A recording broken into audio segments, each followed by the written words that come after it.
Hola familia, bienvenidos a nuestro estudio bíblico de miércoles en el monte. Como saben, estamos separados físicamente, pero estamos unidos por el mismo anhelo, por el mismo deseo de querer aprender y descubrir nuevas cosas que Dios tiene para cada uno de nosotros. Antes de continuar con nuestro estudio bíblico, oremos para comenzar. Así que ahí donde están, yo les invito a que cierren sus ojos y puedan orar conmigo. Señor Jesús, Padre, gracias por esta oportunidad que nos das de aprender y descubrir nuevas cosas, nuevos secretos que tú tienes para nosotros. Estamos separados físicamente, pero creemos que tu Espíritu Santo no se limita, Señor. Creemos que tú nos puedes hablar donde nos encontremos y donde estemos, Señor, a cada una de nuestras casas, en nuestros corazones. Te pedimos, Espíritu Santo, háblanos hoy. Es nuestra petición en el nombre de Jesús. Amén. El día de hoy veremos la transfiguración. Este pasaje de la Biblia lo encontramos en Mateo capítulo 17, versículo 1 al 8. Mateo 17, versículo 1 al 8. Versículo 1. 6 días después, Jesús tomó a Pedro, a Jacobo y a Juan su hermano y los llevó aparte a un monte alto. ¿Quiénes eran Pedro, Jacobo y Juan? Pedro, Jacobo y Juan eran pescadores y eran nativos de la región de Capernaum. En Mateo capítulo 4, versículo 21 ya habíamos leído del llamamiento de Pedro, Jacobo y Juan. Para hacer un recuerdo, en el versículo 21 dice: Jesús, pasando de allí, vio a otros dos hermanos, Jacobo, hijo de Zebedeo, y Juan, su hermano, en la barca con Zebedeo, su padre, que remendaban sus redes, y los llamó. Estos tres personajes, además de ser pescadores y además de ser nativos de la región de Capernaum, también formaban parte de los 12 discípulos de Jesús. Discípulos que fueron testigos de diferentes maravillas, de diferentes milagros, de diferentes cosas, actitudes y mensajes que Jesús realizó mientras desempeñó los 3 años de su ministerio. Estos discípulos pudieron ver a Jesús predicando en las sinagogas acerca del Evangelio del Reino. Vieron también a Jesús sanando toda enfermedad y dolencia y también echando fuera a diferentes demonios. También fueron testigos de sus enseñanzas, como la que leímos en Mateo capítulo 5 acerca del Sermón del Monte. También los discípulos vieron milagros sobrenaturales, como aquella vez en la que estaban en una barca y vino una tempestad sobre ellos y dice la Biblia que Jesús estaba durmiendo tranquilo. Fueron, lo levantaron y Jesús primero les reprocha por su incredulidad y hace que la tempestad se calmara. También vieron cuando Jesús alimentó a una multitud con 5 panes y dos peces 2 veces. Entonces estos testigos fueron testigos de diferentes maravillas, de diferentes milagros, de diferentes obras, actitudes que Jesús hacía mientras estaba de su lado. Pero específicamente estos 3 personajes, Pedro, Jacobo y Juan, experimentaron o fueron testigos de 3 momentos únicos, de 3 momentos privados, íntimos, en los que Jesús los llamó aparte, los separó de los discípulos, los separó de la multitud para que puedan ser testigos de 3 momentos en los que ninguna otra persona, ni sus discípulos ni la multitud, iban a experimentar. El primero de ellos es la resurrección de una niña. Esto lo podemos leer en Marcos capítulo 5, versículo 37 al 40. Y no permitió que le siguiese nadie. Hablando de Jesús, no permitió que le siguiese nadie, sino Pedro, Jacobo y Juan, hermano de Jacobo. Y vino a casa del principal de la sinagoga y vio el alboroto y a los que lloraban y lamentaban mucho. Y entrando les dijo: ¿por qué alborotáis y lloráis? La niña no está muerta, sino duerme.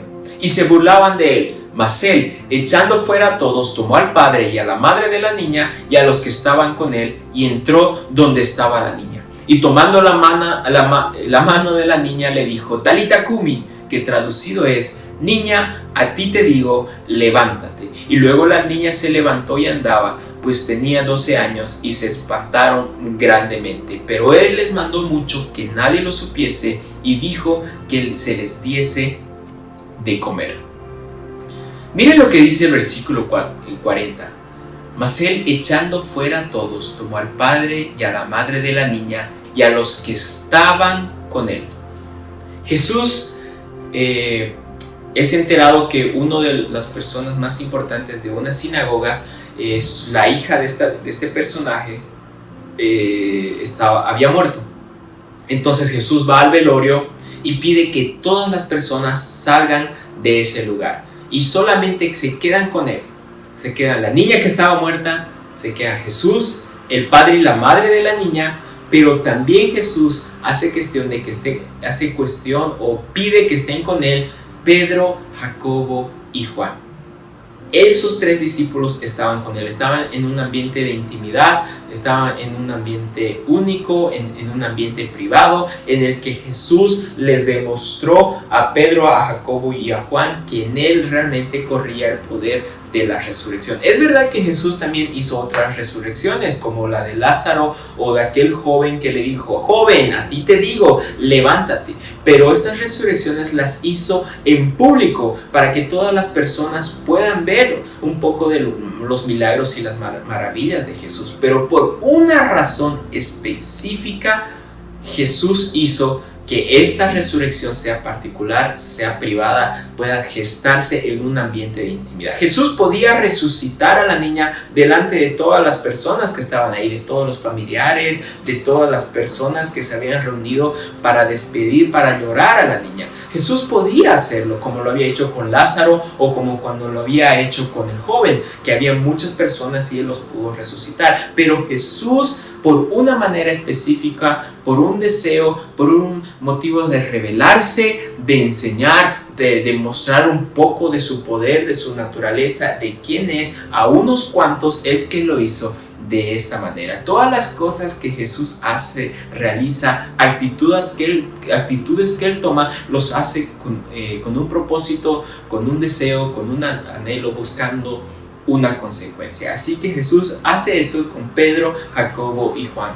Consecuencia, Jesús le dice a la niña: Talita Kumi, la niña resucita, y la Biblia dice que todas las personas que estaban a su alrededor se espantaron grandemente. Imagínense ser testigos de una resurrección en un ambiente tan privado, con seguridad, que ha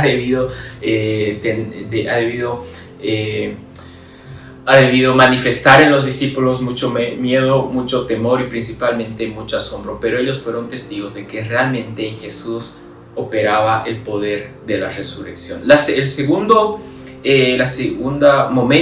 situación que experimentaron Pedro, Jacobo y Juan fue la transfiguración. Si continuamos leyendo Mateo capítulo 17, versículo 2, dice la Biblia: y se transfiguró delante de ellos, y resplandeció su rostro como el sol, y sus vestidos se hicieron blancos como la luz. Si ustedes recordarán, leímos el versículo 1 en el que Jesús les pide a Pedro, a Jacobo y a Juan que puedan seguirle hasta un lugar apartado, hacia un monte. En este monte Jesús se transfigura delante de ellos. Transfigurar significa cambiar de forma, cambiar de afecto, revelarse de una manera diferente. De esta manera, ninguna de las otras personas, ni los discípulos, ni los otros discípulos, ni las multitudes habían visto a Jesús. Pedro, Jacobo y Juan fueron aquellos que pudieron experimentar esta transfiguración, un cambio de forma. Ellos pudieron ver una naturaleza verdadera de quién era Jesús. Jesús 100% hombre y 100% Dios. Podemos leer en los capítulos anteriores, en los estudios anteriores de Mateo, que muchas veces los fariseos y los escribas demandaban una señal a Jesús. Ellos se acercaban a él de la siguiente manera: le decían: si tú realmente eres lo que dices, si tú realmente eres el Hijo de Dios, muéstranos una señal, muéstranos una maravilla para que nosotros podamos creer en tus palabras. Ellos demandaban ciertas señales a Jesús para que pueda corroborar las palabras que él utilizaba para predicar. Pero Pedro, Jacobo y Juan fueron testigos de una maravilla, fueron testigos de la transfiguración y fueron testigos de que Jesús era el Hijo. Esto lo vamos a leer en los próximos 2 versículos. No me adelantaré, vamos al versículo 3. Y aquí le aparecieron Moisés y Elías hablando con él. No solamente Jesús se transfigura, sino que ellos vieron a Moisés, que es el representante de la ley, y también a Elías, que es el representante, el máximo exponente de los profetas. Entonces están ahora los 3 personajes, está Jesús transfigurado con una naturaleza, con una revelación totalmente nueva, y no solamente eso, sino que está Moisés el representante de la ley, y Elías el representante de los profetas. Es como si Dios quisiera decir: este es el cumplimiento de mi promesa. Este Jesús, que ustedes están viendo en este preciso momento, transfigurado con una manifestación y un cambio en su forma natural, este es el cumplimiento de todas las promesas, el cumplimiento primeramente de la ley y de cada uno de sus estatutos, y también el cumplimiento de las promesas que nosotros encontramos en cada una de las profecías. Es como si Dios les estuviera diciendo a estos 3, sin que los otros, aunque lo escucharon pero no les fue revelado, ellos ahora podían ver que Jesús efectivamente era el cumplimiento de todas las promesas y es el cumplimiento de toda la ley. Esta revelación llenó de pasión a Pedro y todos los que estaban en ese lugar. Miren lo que es el versículo 4. Entonces Pedro dijo a Jesús: Señor, bueno es para nosotros que estemos aquí. Nunca hemos sido expuestos a tanta gloria, nunca hemos sido expuestos a tanta revelación. Si quieres, hagamos aquí 3 enramadas, uno para ti, otra para Moisés y otra para Elías. Claro, Pedro está siendo expuesto a una revelación espectacular de Dios, y el primer instinto o el primer deseo es: ya está, hasta aquí valió la pena. Cuando dejé a mi padre y a mi familia en Capernaum y decidí seguir a Jesús, estar expuesto a esta revelación es todo, con esto ya es suficiente. Jesús, hagamos unas enramadas, construyamos unas casas, nos quedamos a vivir en este lugar, olvidémonos de los 9 discípulos, olvidémonos de las multitudes. Es más, Jesús, olvidémonos de tu propósito para salvar este mundo y redimirlo. Nos olvidemos de eso, quedémonos a habitar en este lugar, porque la revelación que nos estás mostrando el día de hoy es espectacular. Construyamos unas enramadas y quedámonos a habitar en este lugar. Pero mientras Pedro, la Biblia dice, mientras Pedro estaba expresando estas palabras, ocurre algo maravilloso. Versículo 5 al 8. Mientras él aún hablaba, Pedro, una nube de luz los cubrió, y aquí una voz desde la nube que decía: este es mi Hijo amado, en quien tengo complacencia, a él oíd. Al oír esto, los discípulos se postraron sobre su rostro y tuvieron gran temor. Entonces Jesús se acercó, los tocó y dijo: levantaos y no temáis. Y alzando ellos los ojos, a nadie vieron sino a Jesús solo. Como les decía, mientras los fariseos y los escribas demandaban una maravilla, demandaban un milagro a Jesús, era como que ellos se acercaban a Dios y a Jesús: si tú realmente eres quien tú dices, sáname. Si tú realmente eres quien dice, mejora mi economía. Si tú realmente eres quien dices, mejora, restaura mi familia, restaura mi matrimonio. Si tú realmente eres quien dices, hazlo llover del cielo oro y que pueda inundarnos. Haz llover del cielo dinero y pueda llenar todas nuestras billeteras. Haz descender, haz milagros para que nosotros realmente podamos entender y podamos creerte que lo que tú dices es así como lo dices. Mientras todos los fariseos y los escribas demandaban una señal a Jesús, esto no significa que Jesús no lo podía hacer. Él lo podía hacer, él era 100% hombre y 100% Dios. Él lo podía hacer, pero no formaba parte de su propósito. Él no necesitaba demostrar quién Él era. Él era quien Él era. Muchas veces en la Biblia leemos estas expresiones de yo soy el que soy. Él no necesita tomar una actitud más allá para demostrar quién es Él. Pero Pedro, Jacobo y Juan escucharon de la boca de Dios que Jesús era su Hijo. Pedro, Jacobo y Juan, mientras todas las demás personas querían realmente un milagro, querían una maravilla, querían ver algo para poder creer, querían ver el poder de Dios para poder creer, querían ver un milagro, querían ver una manifestación. Ellos escucharon de la boca de Dios que Jesús era su Hijo y a Él tenían que oír. Por consecuencia, Pedro, Jacobo y Juan dice que se postraron a adorar. Apareció Jesús, desapareció Moisés, desapareció Elías, los tocó y alzando ellos los ojos a nadie vieron, sino solamente a Jesús. El tercer evento o el tercer momento único que experimentaron estos tres personajes fue la oración en el Getsemaní. Esto vamos a leerlo posteriormente en Mateo capítulo 26. La presencia, la existencia y la persona de Dios son manifestados para todos.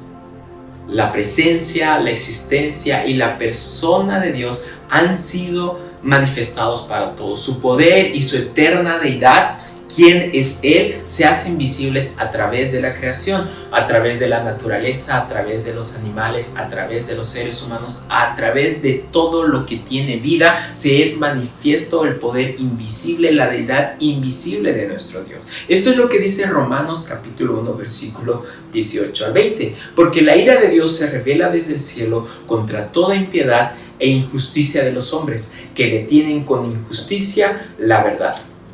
19. Porque lo que de Dios se conoce les es manifiesto, pues Dios se lo manifestó.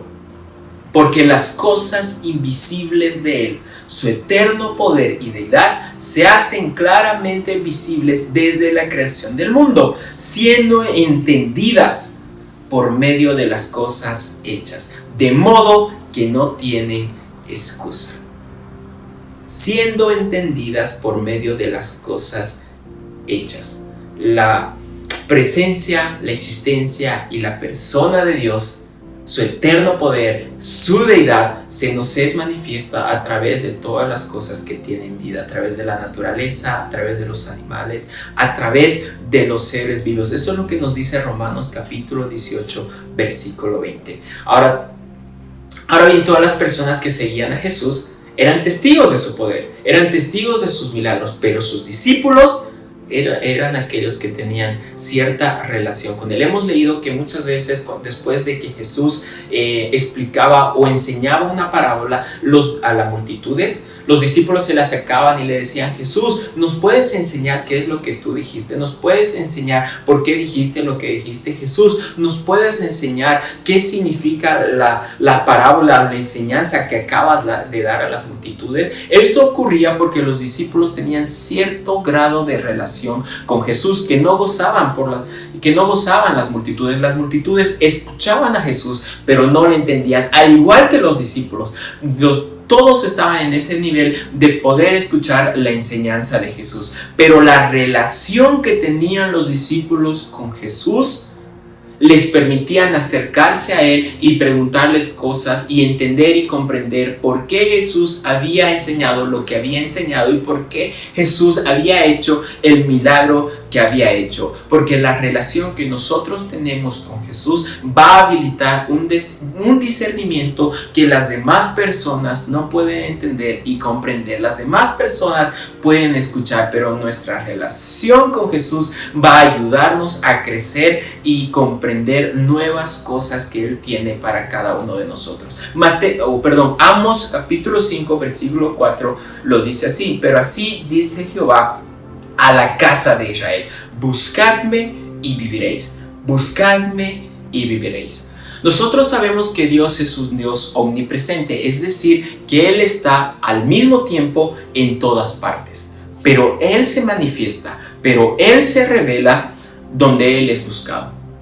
Si nosotros nos acercamos a Jesús con una fe, creyendo que Él hay, creyendo que Él existe, creyendo que las palabras de su boca, que salen de su boca, son verdaderas, son reales, creyendo que realmente Él es el Dios Todopoderoso, creyendo que Él tiene un nombre que está sobre todo nombre, creyendo que su trono está sobre todos los tronos, creyendo que Él es un Dios omnipresente, un omnipotente, todopoderoso, el alfa y el omega, el principio y el fin, creyendo que Él tiene todo el poder para llevar de la muerte a la vida, creyendo que le hay, creyendo que le existe. Esta fe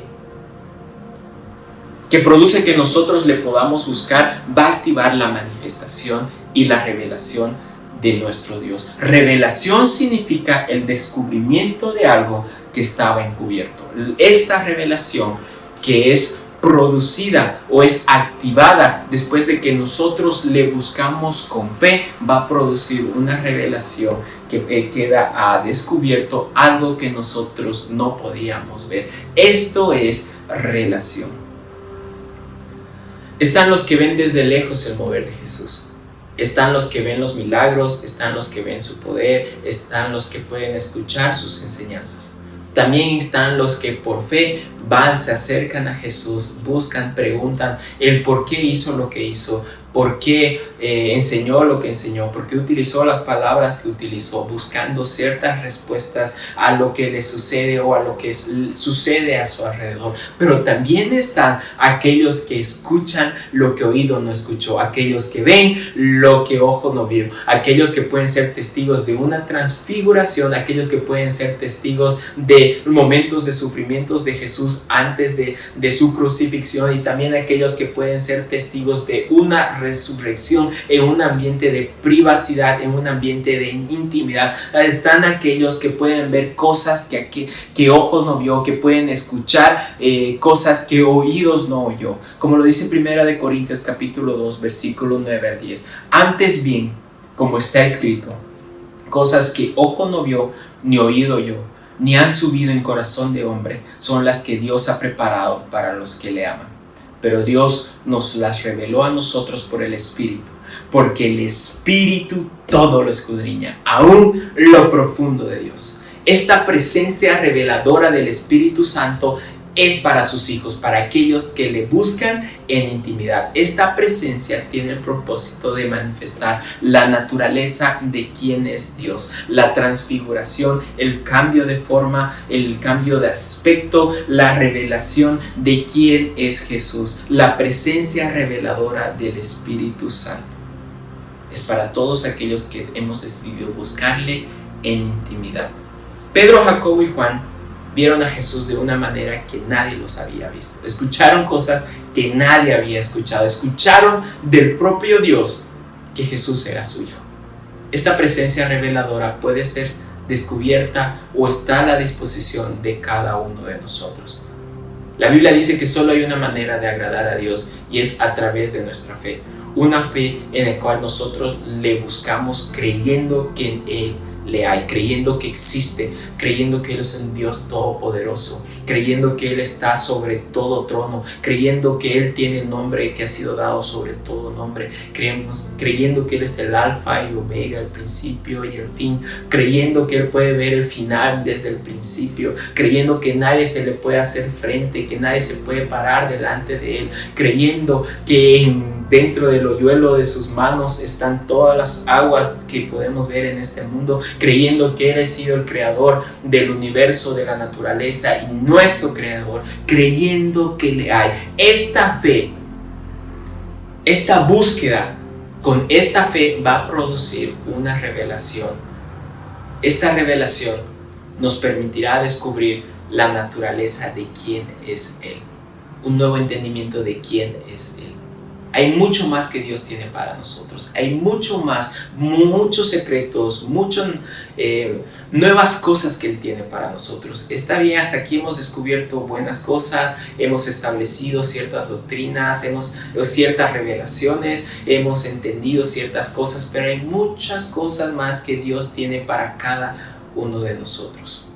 Lo único que Dios espera es que nosotros le buscamos con fe, y en su tiempo podamos ser testigos de cosas que los demás no han sido testigos, podamos escuchar cosas que oídos jamás escucharon y ver cosas que ojos jamás vieron. Eso es lo que Dios tiene preparado para aquellos que le aman. Tiene preparado para ti y lo tiene preparado para mí. La transfiguración. Así que, para terminar, ¿qué les parece si oramos? Ahí donde están, yo les invito a que puedan cerrar sus ojos y podamos hacer esta oración con el anhelo y el verdadero deseo de descubrir nuevas cosas en Dios. Hasta aquí está maravilloso lo que hemos descubierto, lo que hemos entendido, lo que se nos ha sido enseñado, pero ahora descubramos algo más, vayamos por algo más, algo nuevo, una revelación fresca de quién es Él. Una revelación que Dios ha preparado para este tiempo. Lo que Dios reveló hace 20 años era para hace 20 años. Lo que Dios reveló hace 10 años era para hace 10 años. Lo que Dios reveló para ayer era para ayer. Pero Dios tiene algo nuevo para nosotros el día de hoy. Sus misericordias se renuevan cada día. Cada día tiene su propio afán. La revelación que Dios tiene para hoy, esa revelación en la que nosotros buscamos y la que nosotros queremos que nos sea revelado, que se nos sea descubierto. Así que, ¿qué les parece si hacemos una oración en este sentido?